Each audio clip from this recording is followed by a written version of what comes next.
Great. Hi, everyone, and thanks for joining us today for the AST webinar on alcohol use disorder and liver transplant. We appreciate your attendance today to learn more and become better clinicians. This session will be moderated by myself and Courtney Overton. I'm an abdominal transplant pharmacist at The Ohio State University Wexner Medical Center in Columbus, Ohio, and Courtney is an abdominal transplant pharmacist at Methodist University Hospital in Memphis, Tennessee. I'll begin by introducing our expert panel, and Courtney will be handling the Q&A session at the end of the presentations. To start, we have Dr. Antu Segal, who earned her doctorate degree in clinical psychology from Roosevelt University in Chicago, Illinois. She completed a pre-doctoral internship at the Milwaukee VA in Wisconsin and a postdoctoral fellowship in clinical health psychology at the Detroit VA. Currently, Dr. Segal is in her early career psychologist stage. She is board certified in clinical health psychology by the American Board of Professional Psychology. Dr. Segal works as an embedded clinical health psychologist within the Transplant Institute, primarily working with liver candidates, recipients, and living kidney donors. She is the director of the Clinical Psychology Practicum Program section of Health Psychology and a clinical assistant professor through Wayne State University School of Medicine. In addition to her clinical roles, Dr. Segal is a workgroup member for the Behavioral Health Services DEIJ Clinical Subcommittee and member of the Henry Ford Hospital Quality and Safety Committee. Outside of her position at Henry Ford, Dr. Segal is currently the member at large for the Association of Psychologists in Academic Health Centers. Nicole is a transplant hepatology nurse practitioner with over a decade of experience and a Master of Science in Nursing from the Ohio State University. She was awarded the AASLD-NP-PA Fellowship in 2015 and continues her national involvement by currently serving on the steering committee for the AASLD Liver Transplantation and Surgery Special Interest Group. Locally, she is the APP section co-chief for gastroenterology and hepatology, championing advanced practice providers and patient care excellence. And she's also my coworker, and a great one at that too. And then last, we have Legg. Katie received her PharmD at West Virginia University in 2021. She completed her PGY1 at the University of Illinois, Chicago, and her PGY2 in solid organ transplant at the University of Maryland Medical Center. She stayed on at the University of Maryland Medical Center after residency and practices through a collaborative practice agreement, rotating through the abdominal and cardiothoracic organs, both inpatient and outpatient. So I'll let our expert panel take it away. Okay, so let's go ahead and get started. We have no financial relationships to disclose, and here are our objectives. So as we start this talk, I wanted to start with some basic foundational definitions. The first being, what is alcohol use disorder? And the diagnosis of alcohol use disorder is made by a problematic pattern of alcohol use leading to clinically significant impairment or distress as manifested by at least two of the following occurring within a 12-month period. Things like cravings or urges, reduction of activities due to alcohol use, and a big one for us on the clinical side is continued use despite knowledge of physical or psychological problems, such as liver disease. And the diagnosis of alcohol use disorder isn't usually made by people like myself. It's usually made by our psychiatry and psychology colleagues or social workers. But when we start to worry about alcohol use disorder is when it starts to become alcoholic-associated liver disease. And when you think about alcohol-associated liver disease, we can't think about it as something that's black or white. It's a huge spectrum of disease, going from simple steatosis all the way to cirrhosis and including alcoholic hepatitis. In 2019, alcohol consumption became the 8th leading risk factor for global mortality, leading to more than 2.5 million deaths. So Moving on, in 2023, all the major liver societies came together and had a nomenclature change for non-alcoholic fatty liver disease, or NAFLD. It is now metabolic associated state metabolic associated liver disease, or MASLD. And with that came a new term, which is MET-ALD, and that's a term that's used for our patients who have both metabolic risk factors and alcoholic associated liver disease. So I think that's an important term to use because, as you see here, the alcohol consumption needed for a diagnosis of MET-ALD is actually less than that of alcohol associated liver disease on its own. And when you think of these metabolic risk factors, it's things such as hyperlipidemia, hypertension, obesity, and diabetes.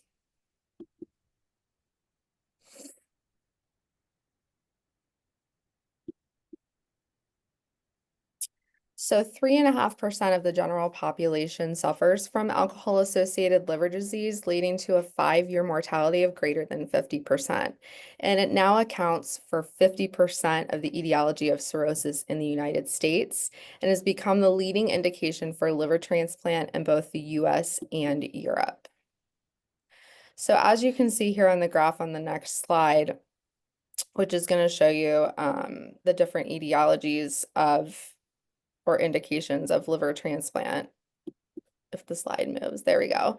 So it used to be viral hepatitis. Hep C and Hep B was our leading indication for liver transplant for many, many years. And then obviously now we have treatment and cure for hepatitis C. But in that same period of time, alcohol-associated cirrhosis and the indication as being the indication for liver transplant has had a precipitous increase in the most recent times. And this has greatly been impacted by the recent pandemic. During this time, we saw alcohol sales greatly increase as people were at home. Our admissions for acute alcoholic hepatitis have greatly increased. And I think those of us who work in abdominal transplant have seen the age of our patients who are diagnosed with alcoholic liver disease requiring a transplant have gone way down.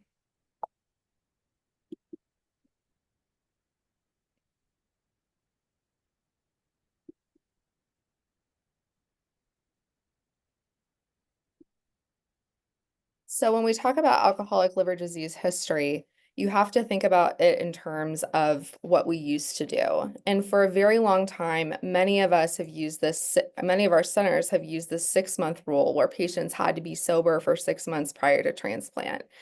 And research has really shown that that is not a great predictor of relapse.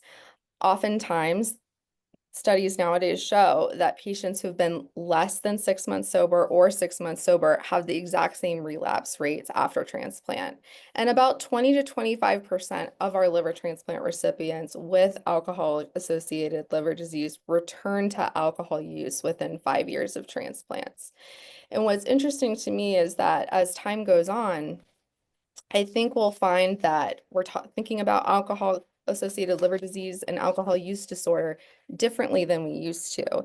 And we're going to see these new definitions in the future used to define relapse as a slip versus a clinically significant relapse where liver function tests would be elevated and that kind of thing.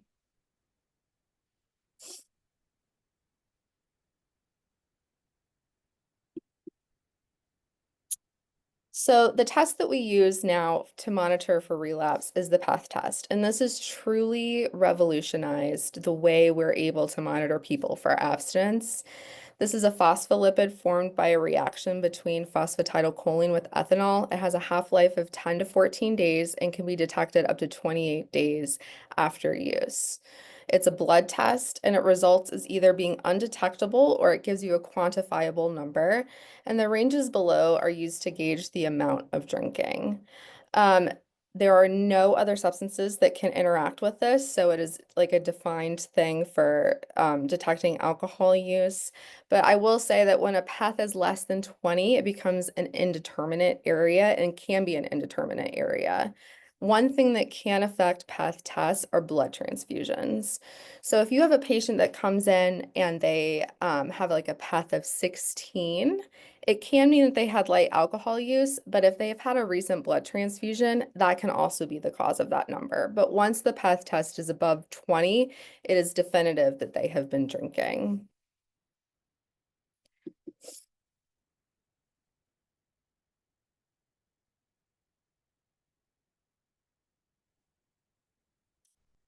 So when we monitor for relapse, patients with relapse were more likely to have elevated LFTs and trended towards increased number of admissions, and the detection of relapse was more likely to be detected with PEth compared to self-report by 75%.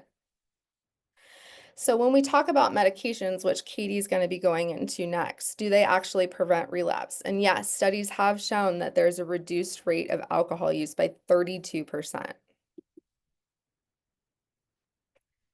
So our real world practice, how to talk to your patient. Oh, here, let me go back one slide. Sorry.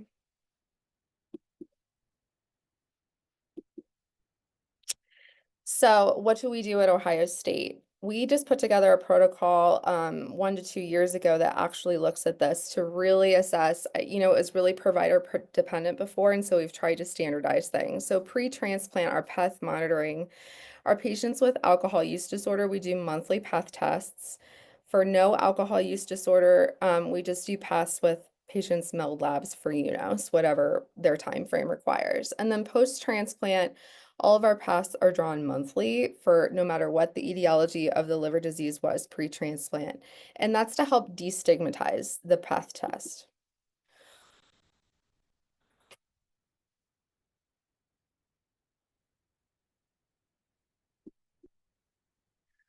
So before I hand it over to Katie, I just wanted to provide a little bit of provider insight into how to talk to your patient about alcohol use disorder pharmacotherapy.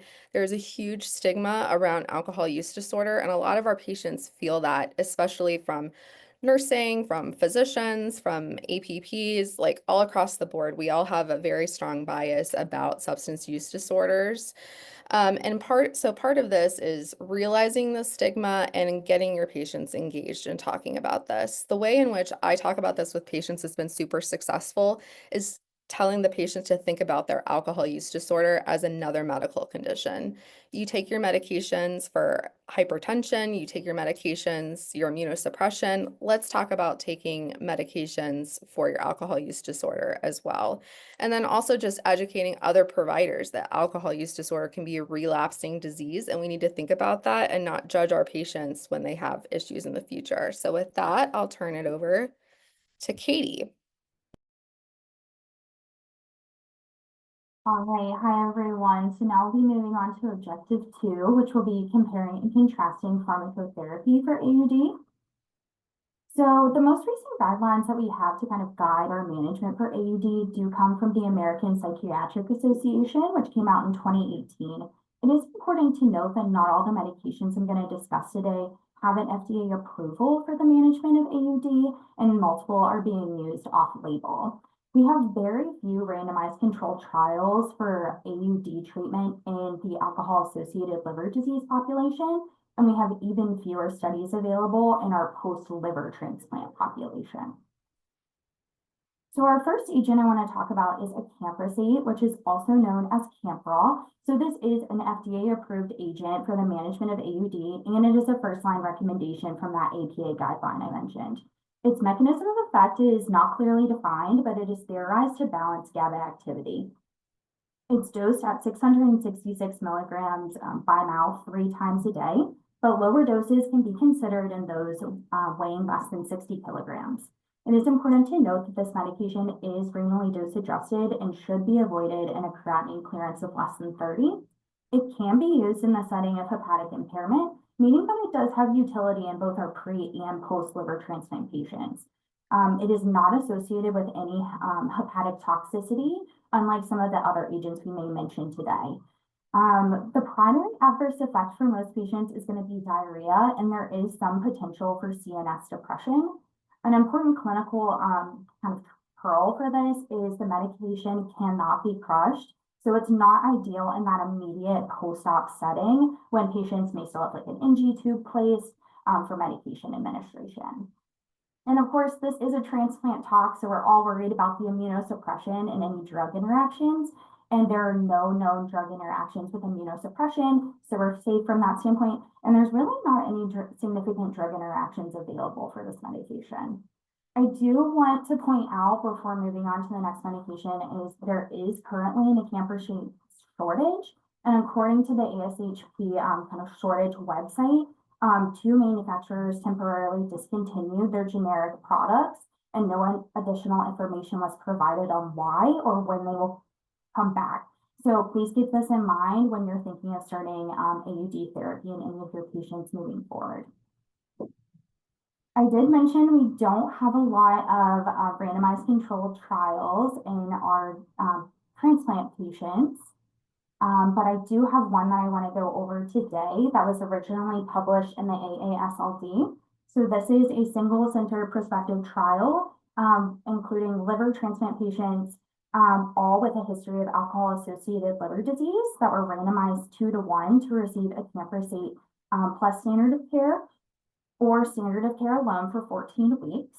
And all patients underwent a weekly telemedicine appointment and they filled out weekly surveys regarding cravings, alcohol use, and side effects. The primary outcome was the safety of acamprosate in a post-liver transplant population, as well as secondary outcomes including adherence to the medication, as well as efficacy. A total of 30 patients participated in randomization, but only 20 patients completed the study, 11 in the acamprosate group and 9 in the standard of care group. Majority of these withdrawals did occur prior to starting acamprosate, not because of acamprosate. Both groups are relatively similar, except for the acamprosate group did have a longer time from last drink, but it did not achieve a statistical significance. The most common adverse effect listed by the acamprosate group was GI symptoms, with 1 patient discontinuing acamprosate due to diarrhea. Liver chemistries and renal function remained stable throughout the study for both groups, and there were no reported or biochemical relapses noted in either group during the study.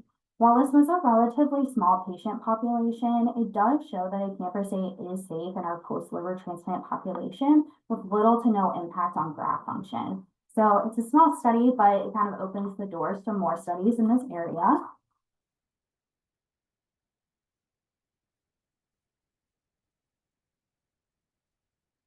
All right, and then our next medication is going to be naltrexone, which works through a pure opioid antagonism. It's believed that endogenous opioids play a role in the reinforcing effects of alcohol. This is another FDA-approved agent for AUD and another first-line recommendation in those APA guidelines. Doses start at 50 milligrams a day, but can be increased to 100 milligrams a day after 1 week. And you can consider starting at a lower dose of 25 milligrams a day. There is also the once monthly injection, but I did not go into depth about that here. There are no renal dose adjustments, and it should be avoided in the setting of acute liver injury, which may make it hard to use in the pre-transplant setting. There is also a risk of hepatotoxicity that is potentially dose-related. Common adverse effects for this medication include nausea and somnolence, but because of its mechanism of action, it should be avoided in patients who are on opioid medications due to the risk of opioid withdrawal. The onset of this withdrawal is very rapid and can last days, and patients need to have an appropriate opioid-free period prior to starting, which can make this a challenging medication to start in the immediate post-liver transplant period when patients may still be on pain medications. There are very few drug interactions for this medication, and it is safe to use with immunosuppression. And then that brings me to our third agent, which is FDA approved for alcohol use disorder, but it is not a first-line recommendation in those APA guidelines. So disulfiram works by blocking the oxidation of alcohol, leading to increased acetaldehyde levels. These high levels lead to what we all know as the disulfiram reaction, which would be flushing, headache, neck pain, nausea, vomiting, thirst, palpitations, tachycardia. Pretty much an overall very uncomfortable picture for our patients when it is used concomitantly with alcohol. Because of its mechanism, patients must be alcohol-free, prior to starting therapy, and most experts recommend for at least 48 hours. Dosing is 250 to 500 milligrams daily based off of tolerability. There are no specific hepatic or renal dose adjustments, but it is recommended to use in this extreme caution in the setting of renal failure or hepatic failure, which makes it challenging to use in that pre-transplant setting. Disulfiram is also well known to cause liver injury and hepatotoxicity, making it another reason that's less than ideal in that pre-liver transplant setting. Patients should avoid all alcohol-containing products during the duration of therapy. This can include mouthwashes, cough syrups, vanilla extract, kombucha. So multiple things that need to be avoided, and that disulfiram reaction can occur for up to 14 days from the last dose of disulfiram. And then this medication has very few drug interactions and is safe to use with immunosuppression.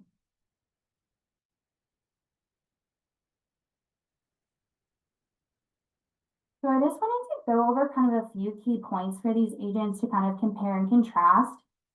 So as a transplant pharmacist, the first thing I always want to know is this medication safe to use with immunosuppression?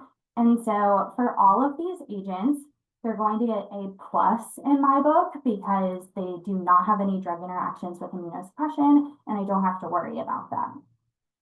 Then I want to think about the graft of the patient. So hepatotoxicity, is that a concern? So acamprosate is not associated with hepatotoxicity, so it's going to get another plus in my book. But naltrexone and disulfiram are associated with hepatotoxicity in varying degrees. So I kind of gave them a minus, which I will take into account with decision making. And then, of course, renal dose adjustments. Many of our post-liver transplant patients are experiencing an AKI, they might be on dialysis, ATN. So I want to think about, can I give this patient this medication? So this is where acamprosate gets a minus because we have to avoid it in the setting of creatinine clearance less than 30, and then it has to be renally dose adjusted in the setting of creatinine clearance from 30 to 50. Then naltrexone gets a plus because it's not renally dose adjusted.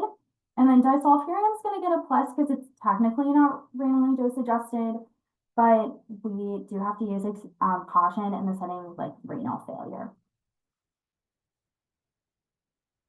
And then I just wanted to briefly talk about some adjunctive agents. So the first one is going to be topiramate, which is FDA approved in the setting of moderate to severe AUD in patients who had a suboptimal response to those first-line agents. It is a glutamate antagonist and a GABA agonist. It has kind of a complicated dosing regimen. You start at 25 milligrams a day, and then you titrate up over several weeks. It does require renal dose adjustments, and it is metabolized by CYP3 and 4, which can lead to the accumulation of other like bowel proate-based anticonvulsants, which can also cause hepatic injury in that setting. Then we have baclofen, which is actually one of the very few agents that we do have randomized control trial in cirrhotic patients with alcohol-associated liver disease.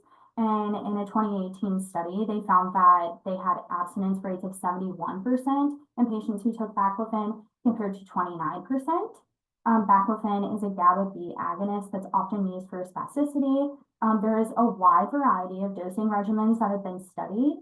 It is renally dose adjusted, and there is a risk of drug-induced liver injury.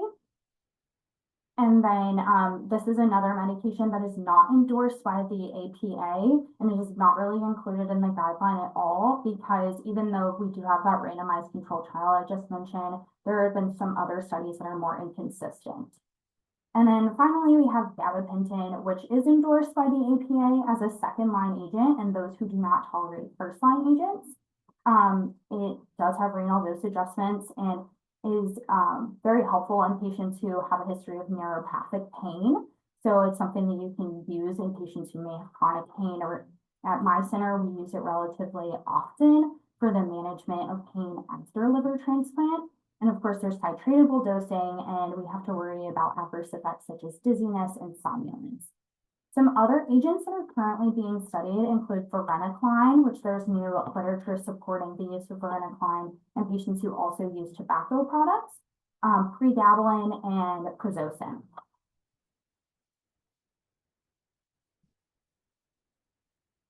And then I just kind of wanted to talk about my experience at the University of Maryland Medical Center.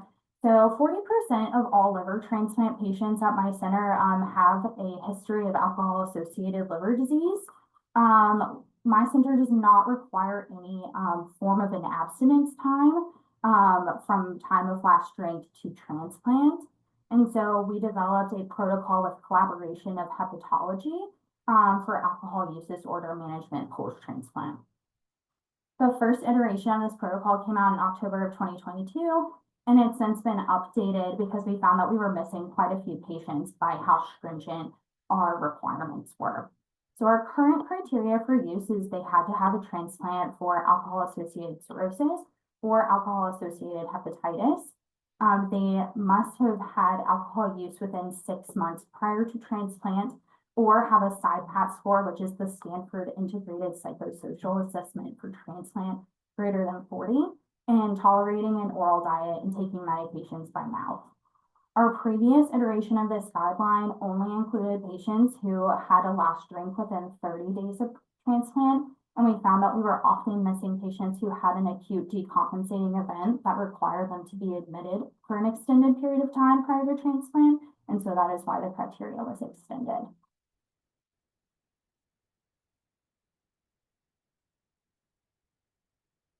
And so this is just kind of a screenshot of my protocol. So our first line agent is going to be a camprosate and is our preferred. We try to get it started in every patient that we can. Most often it's going to be the renal function that kind of holds us back from starting, or if they're experiencing diarrhea from their mycophenolate regimen.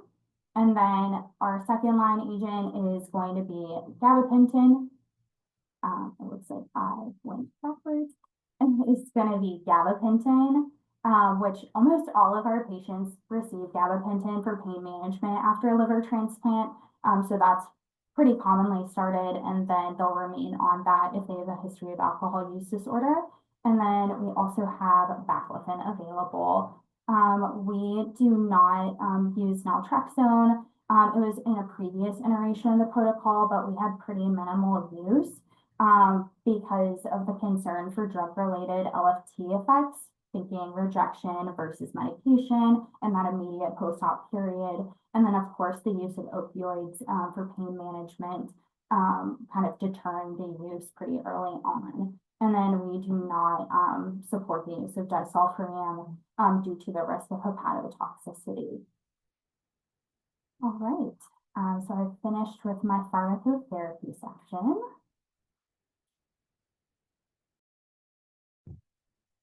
All right, perfect. Thank you. Good afternoon, everyone. I'm Dr. Segal. I'll be taking over for Objective 3. We'll be discussing a variety of best practice strategies and considerations, particularly for psychotherapy to address alcohol use disorder. So as I get started discussing this topic, I want to bring to attention, it was discussed earlier too, that alcohol dependence, alcohol use, misuse, use disorder, just like with any other substance, is a chronic condition with periods of relapse and remission. And we know that a history of substance use disorder, a variety of substances, so alcohol, tobacco, nicotine, cannabis, or drugs, is found to be both highly predictive of post-transplant substance use, but also of post-transplant treatment non-adherence. So when we look at the current research, the literature shows that up to 25% of patients with a diagnosis of ALD will relapse on alcohol awaiting transplantation. So that means patients that are in the workup phase or are currently listed for transplant. And up to 50% of ALD transplant patients will use alcohol in some form post-transplant. And there's different trajectories. So sometimes patients have a early resumption of alcohol post-transplant, quickly kind of losing control of their drinking right after transplantation. And then we have other patients that might have moderate or heavy use with a later onset. So this is years after. We also know that sometimes when patients do resume alcohol shortly after their transplant, so say in the first 6 months, there is a variety of triggers. Sometimes they experience poor early outcomes. They have more readmissions, more acute rejection. They feel like they're not doing well post-transplant, like their health is worse, which then might trigger them to use old ways of coping, and particularly using alcohol or other substances to manage the stress and the emotional distress of their post-operative course. But we know that patients that do resume alcohol post-transplant will have higher likelihood of graft dysfunction and even death in the more severe cases of recurrent ALD. So unfortunately, we know that a lot of patients who do need substance use treatment can't attain substance use treatment. There's a lot of systemic barriers to patients receiving adequate treatment for their substance use disorders. And this could be, people that require inpatient detox with then a little bit of a rehab afterwards, or patients that require inpatient or intensive outpatient programs like IOPs, where they go maybe multiple times a day for a full day, or outpatient psychotherapy with someone like me, a psychologist, or a therapist, a social worker who's trained in substance use treatment. And so a lot of patients, depending on the severity of their issues, pre-transplant or post-transplant, can be referred to these types of treatments, but we have to identify first and then be able to refer them given insurance, et cetera. We know again, right, that this sobriety isn't achieved within a vacuum, that we really have to look at the whole patient within their context to really help them achieve sobriety and sustain sobriety. For a lot of people, this is a day-to-day thing, right? That the transplant didn't fix the issue of the misuse, right, or of the dependence or the addiction, right? That we're given them the gift of life, but those issues might still be there, right? So are there people around them that are still misusing the substances? Is there a lack of social support, not only instrumental, but emotional support? So there's a variety of reasons why people might go back to using alcohol post-transplant, and we have to think about that context and how to help our patients, because we know it's not easy. And if we do see patients post who have gone back to drinking, I want you guys to think about dusting off those motivational interviewing skills that you've learned in grad school or medical school to really help patients overcome this ambivalence, right? You've sustained sobriety, you got transplanted, and now we're back here, right? How do we get you back on track? It is really a whole team perspective, right? It doesn't always just come down to the behavioral health provider. It really needs to be a whole team to have discussions and help the patients along. And as we just reviewed, medications can really be super helpful in reducing the distress of those symptoms so that then they can have positive interactions in psychotherapeutic treatments, right? It kind of augments. We know based on the research that patients do the best on a medication and in psychotherapy, right? So we can address, again, the whole patient and helping them build their coping strategies to manage those triggers, but also sustaining kind of lower symptoms, particularly when we think of intense urges, cravings, et cetera. Also, we know that in the early recovery periods, it can be very stressful. So thinking about the first 6 months after transplant, sometimes patients don't realize that being transplanted is the beginning of the journey, right? That now you've been transplanted, this is a wonderful gift of life, but this is now just the beginning, right? This is a lifelong requirement of taking medications every day, of staying up on your health. And that realization can be very stressful, not only like physically on the body with the changes that happen after transplantation, but just emotionally and socially, right? Their social support systems might have shrunk or been augmented by this change in their lives, but there are a lot of changes, and sometimes that recognition is tough. So thinking about best practices, particularly to engage patients with alcoholic hepatitis or alcohol-associated hepatitis, we know that early intervention is the best. So if we have a patient that presents from an outside hospital or to the ED, then transfer to the floor, our hepatology providers go and they assess and they, okay, this is the first presentation. We're looking at a variety of risk factors. We're looking at the patient profile, that early intervention. So that first referral to your behavioral health provider on your team. So they can go in, they can do a quick assessment, but also an intervention. So we want to do an assessment to kind of look at all the risk factors, psychiatric, substance use, social support, adherence, past medical issues, et cetera. And then we want to provide feedback utilizing a component of motivational enhancement therapy.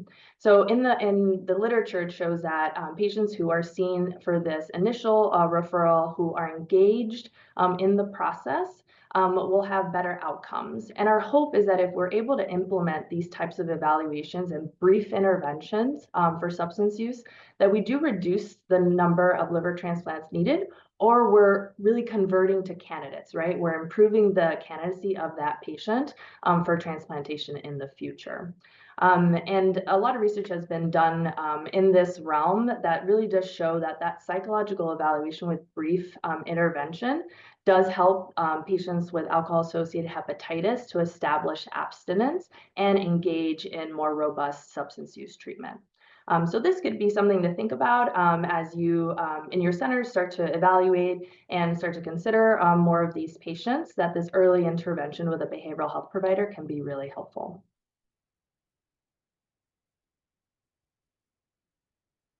All right, so also some best practices to consider here are that we know that based on the current literature that achieving and maintaining that sobriety lifelong really does require treatment before and after transplant.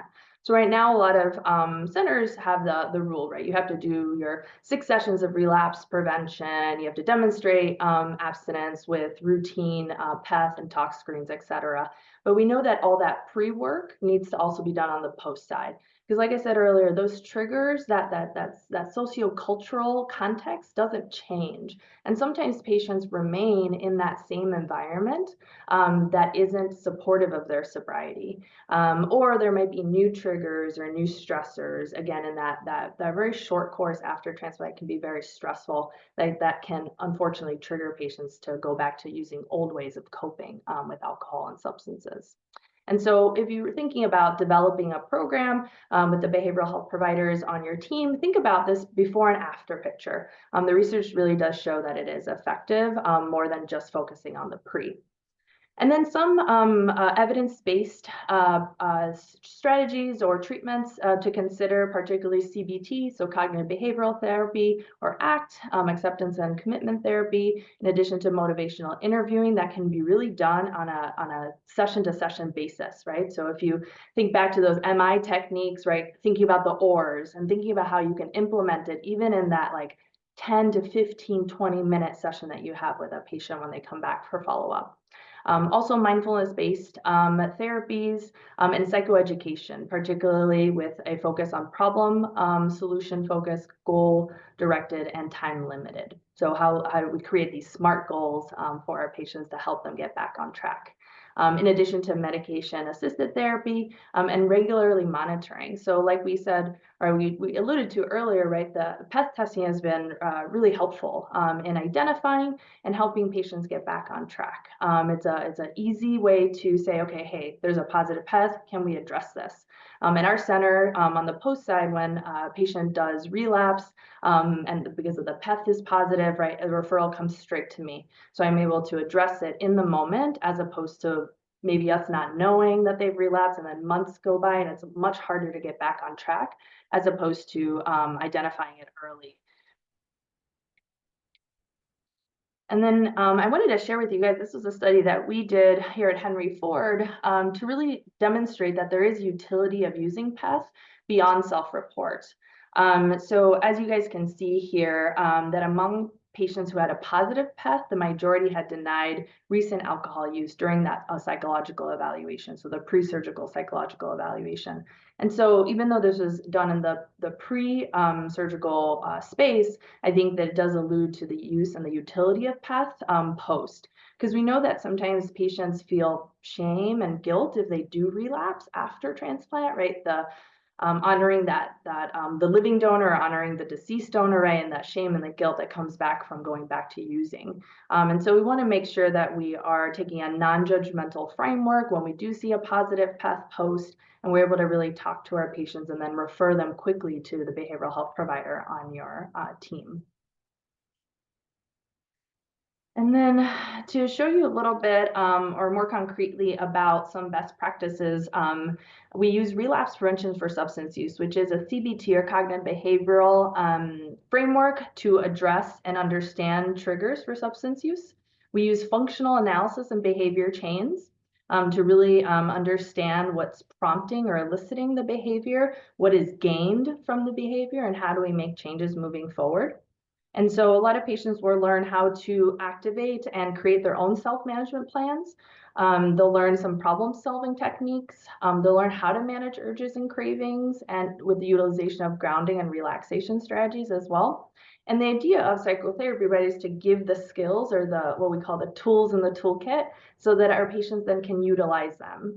So they might see me for a few sessions and then they go off into the world and they use the skills, and then there could always be, excuse me, booster sessions afterwards. But the idea here is to give patients the skill set so that they can use it in their everyday context. Another consideration for best practices and strategies, again, if you're thinking about developing a program within your transplant center, a few years ago, I developed a post-transplant clinic alongside our hepatology transplant clinic. So I see patients on the same days when they come in for the clinic, and I've created a 1 month and a 6 month follow-up. And I chose these timeframes because we know a lot of the research for patients that relapse in the first 6 months that might start like really fast and heavy use. I want to capture that. And so I routinely see all of our moderate or high-risk patients for relapse, which tend to be almost all the ALD patients transplanted. I see them at 1 month and then again at 6 months, and then just as needed, as referred by the post-transplant nurse coordinator, by the hepatologist, by the APP, et cetera, or by that positive PEth that might pop up. And during these 1 month and 6 month follow-ups, I assess for mood-related factors. We know that undertreated or underdiagnosed depression can lead to worsening factors, and one of those being returning to substance use to cope with those symptoms. So I do a mood assessment, I do referrals as needed. I review medication management and adherence just to make sure that the patients are doing well. It tends to be, I think, one of the most stressful things after transplant is the medications because there's so many of them.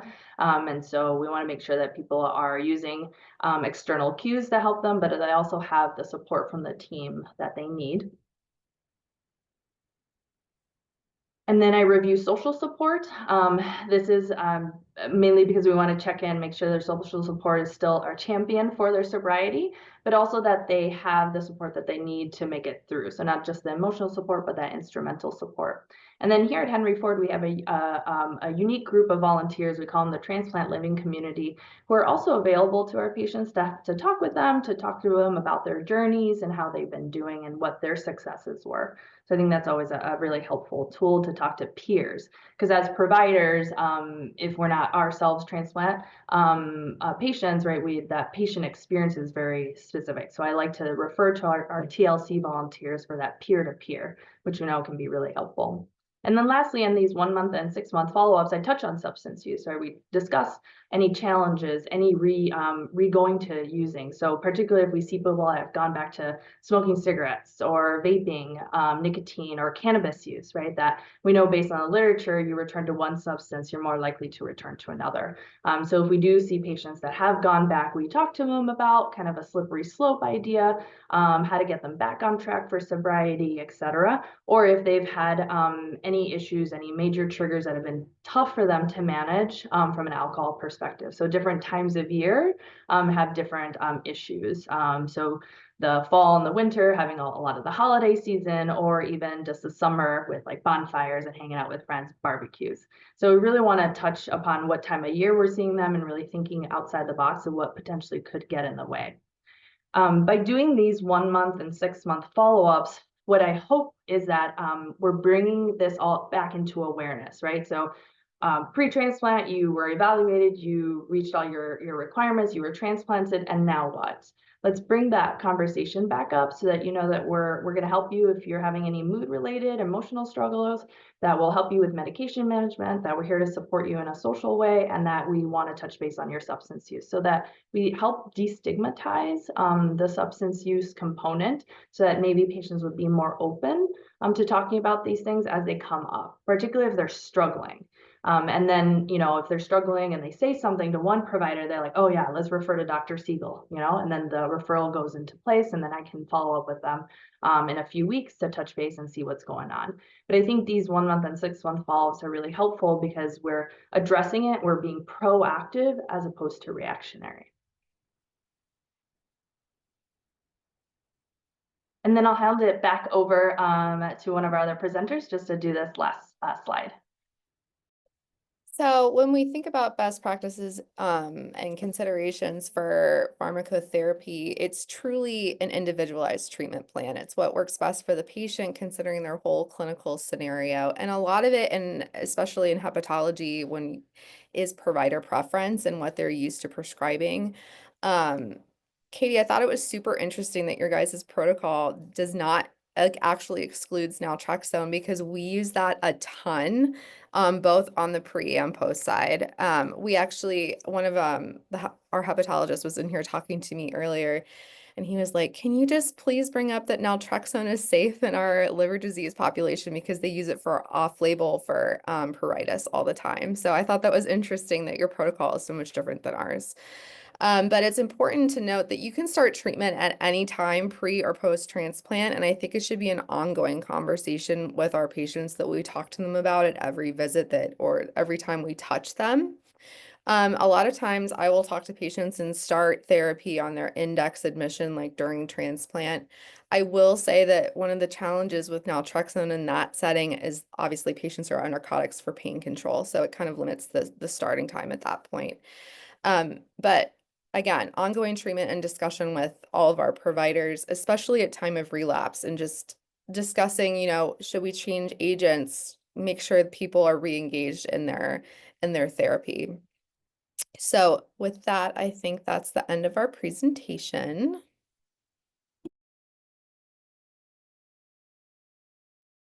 Thank you to all of our presenters today, Dr. Segal, Dr. Legg, and Dr. Gray. Fantastic presentation. I can take any questions if you guys want to shoot me something into the chat. And while we get started, I do have a question probably for you, Dr. Segal. How would you approach family members or home environments that may be a little less supportive for alcohol use avoidance, and any strategies to kind of approach those? Yeah, definitely. It's a great question. And it's challenging, right? So we see it very often. It could be the significant other, it could be the parent, it could be a sibling, it could be the cousin, right? Whoever's in that home environment. We do encourage, right? You can require people to do what they do in their home, so it is a tough spot, but we do encourage a sober home.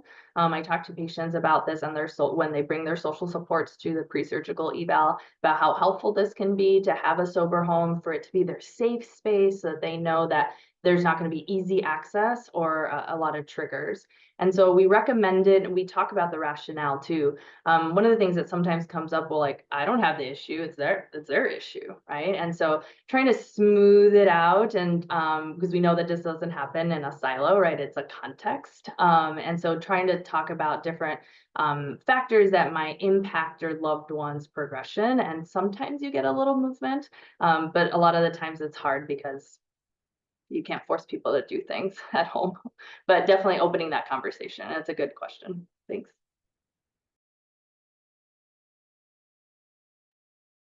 Thank you. First question in the chat: how long are your patients seen in post-clinic?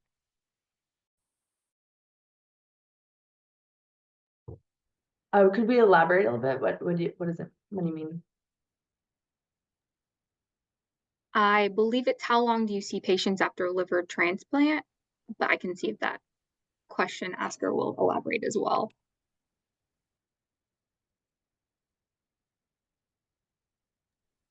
Yes, so how long do you see your patients in your liver transplant clinic? So I can speak to me. So I see 1 month and 6 months and then as needed. But it doesn't matter when they were transplanted. So I'll get referrals for relapse, for mood-related issues, like 10 years, 15 years out. So, once you're a transplant patient, you're always a transplant patient. And as long as our hepatologists are continuing to provide care, I'm just another team member that the patient has access to. And I don't know if that's different, Katie or Nicole. Yeah, I mean, we follow our transplant patients forever, and then typically, like, we don't have a prescribed follow-up for our patients with psychology, but it's just as needed for many different reasons, not just alcohol use disorder. And then a lot of our patients also follow with outside providers as well for, alcohol use disorder as well, or their other psychiatric conditions.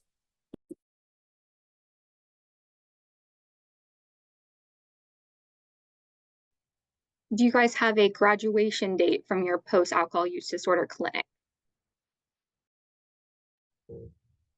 I don't know if it's a graduation date, but for me, I do those routine 1 month and 6 months. So after that 6 month, I don't routinely follow unless it's necessary, or it's a referral from the team.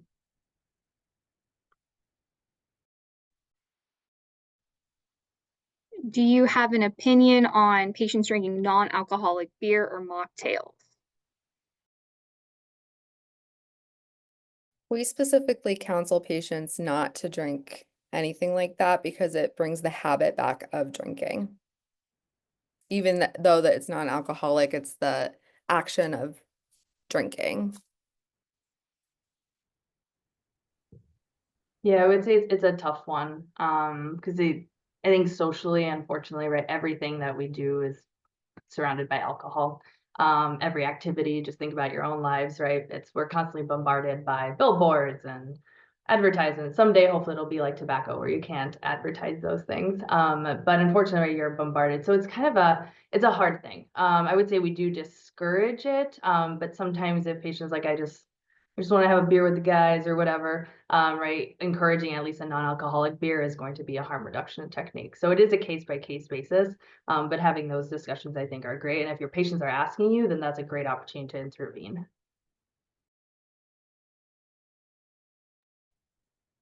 Next question for Dr. Segal. Do you see patients in the pre-transplant and then discuss them during committee selection? Yes, yeah, I'm a fully embedded health psychologist, so I'm just another team member. So I'm fully embedded in the team. I see all of our liver transplant candidates at their pre-surgical, discuss at liver selection, see them while they're waitlisted, see them inpatient, outpatient, pre-post, whatever's needed from the team and the patients. Awesome. Next question. Do any of you guys have any experience with pediatric to adult transitions of care and their concern with alcohol use disorder, given that wasn't an issue prior to transplant?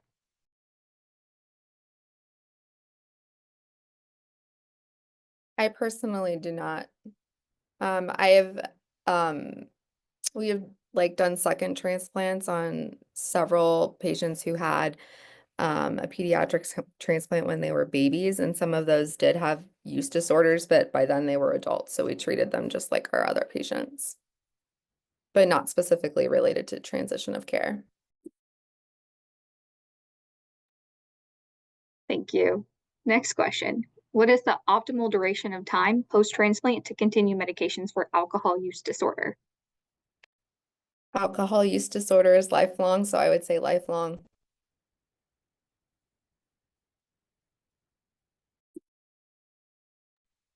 Questions are rolling in. What do these new definitions of slipping and clinical relapse look like for patients? I think those are still being well defined, and I don't know if Dr. Segal, if you want to chime in too. I think it's more of a newer topic that's coming out as we talk about this specifically related to liver transplant? Yeah, I think it's a great question. What do we consider as success, right? I hope to see some really good discussions, maybe at World Transplant Congress this year about it, because I think that success is defined in a variety of ways, and just in the way that a slip and a relapse. So when we think of a slip, it's a minor setback, right? I ordered a drink. I went to the corner to meet up with my friends, and I bought something, or I had a sip or one drink, right? So those are slips, things that can happen where you say, oh wow, that was a mistake. Take a step back, let's reevaluate. A full relapse is going back to the old patterns of thinking and behaving that will get you back into more chronic, moderate to heavy use. So it's a small distinction, but I think it's a big one and one to understand well. Have your centers had any conversations or experience using GLP-1s for alcohol use disorder? I know that there are current trials using GLP-1s as part of like actual alcohol abstinence, like as an indication, and I'll be interested to see what results come out with those, but no, not currently. I think it's something to think about. I mean, definitely using in our patients that have metabolic syndrome or obesity perhaps is like an off-label indication that might help with some of that as well for our like Met-ALD patients, but I mean, it's hard enough to get them prescribed currently and approved for current indications, let alone something that would be off-label like that. Yeah, I can say the same thing. I haven't necessarily heard any requests for GLP-1 for AUD management, but kind of same thing of maybe use in patients who have like a component of MASLD as well. But I'd say the same thing. Have you had any issues with insurance coverage for mental health clinics or various medication coverage? Katie, with all of your camprosate use, I didn't know if you'd have any issues with that getting covered. So we actually do have quite a bit of issues with getting drug coverage, particularly from Maryland Medicaid. They require extensive information about the patient, particularly evidence of creatinine clearance before they will approve it, as well as a negative alcohol test within 1 week, and they are very strict on that 1 week. So that is kind of something that our pharmacy team, along with our coordinators, work together to get that approved. Often when it is approved and everything is submitted appropriately, it's normally no copay and approved very quickly. It's just getting that information together. And I will say too that, insurance can sometimes be a barrier. When patients do get bills for me specifically, I do ask them to when they call back to kind of like to fight against the bill, that they iterate that I'm part of the transplant team, right? I'm not a behavioral health provider at a different agency. I'm not doing outpatient psychotherapy for other reasons outside of their need because of their transplant. And sometimes that helps. Unfortunately, a lot of mental health and SUD treatment is carved out by a lot of insurances, which is unfortunate. And so you're not just dealing with one, you're dealing with the carve out agency as well. But sometimes we've had good success if I say, hey, like, just be very like firm, like my psychologist is the transplant psychologist, right? I'm being referred by my hepatologist to see my transplant psychologist. And sometimes that helps, but insurances are tricky and unfortunately prevent people from getting the care that they need pretty often.